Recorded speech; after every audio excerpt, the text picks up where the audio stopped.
युवा शेतकऱ्याच्या आत्महत्येनंतर त्या 14 गावांना खडकपूर धरणातून पाणी देण्यास तत्वता मान्यता. केंद्रीय राज्यमंत्री प्रतापराव जाधवराव यांची माहिती.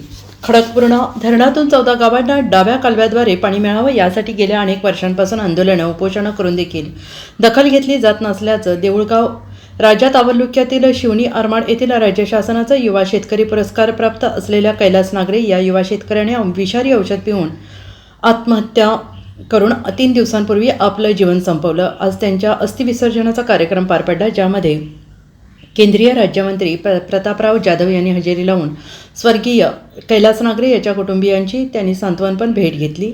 आणि या दरम्यान कैलास नागरे यांच्या मागणीनुसार परिसरातील 14 गावांना खडकपूर धरणातून शेतीला पाणी देण्यासाठी तत्वतः मान्यता देण्यात आल्याचं प्रतापराव जाधव यांनी सांगितलं आहे. सोबतच कैलास नागरे यांच्या मुलांचे पालकत्व त्यांनी स्वीकारलं आहे. शेतीला पाणी मिळावं यासाठी शेतकऱ्याला आत्महत्या करावी लागते आणि त्यानंतर सरकारकडून हा निर्णय घेतला जातो, ही शोकांतिका म्हणावी लागेल. असं हा निर्णय सरकारने आधी घेतला असता तर या युवा शेतकऱ्याचा जीव वाचला असता, अशा भावना समाजातून व्यक्त होत आहेत.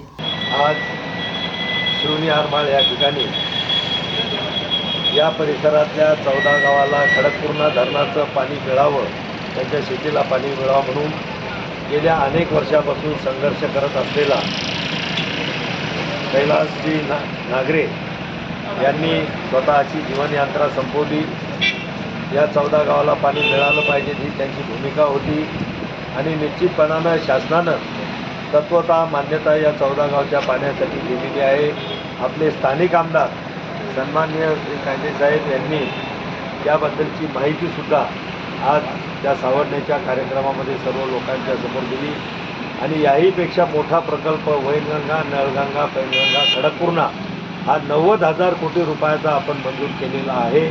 आणि त्याच्या इस्टिमेटसाठी, टेंडरसाठी 2,000 कोटी रुपये शासनानं मंजूरही केलेले आहे. येणाऱ्या 5-6 वर्षामध्ये तो प्रकल्प जर पूर्ण झाला, ही 14 गावच नाही तर बुलढाणा जिल्ह्यातल्या शेतकऱ्यांची 80% जमीन ही बारमाही पोलिसाखाली त्या ठिकाणी येणार आहे, अशा प्रकारची माहिती दिली. त्याच्या शासनाने त्याच्या लेकराची पालकत्वाची जिम्मेदारी घेतली तुमच्या शासनाच्या त्याच्या घेतल्यापेक्षा सगळ्यांना घेतलेली. मी सुद्धा जाहीर केलं की त्याच्या मुलाची शिक्षणाची जबाबदारी मी स्वतः घेत आहे.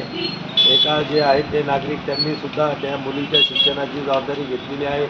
सर्व लोक कैलासजी नागरे यांच्या कुटुंबियासोबत आहेत. कैलास नागरेचे अधुरे स्वप्न पूर्ण करण्यासाठी निश्चित सगळे लोक आपापल्या परीने योगदान त्या ठिकाणी देतील. Bureau report SBN Marathi, Buldhana.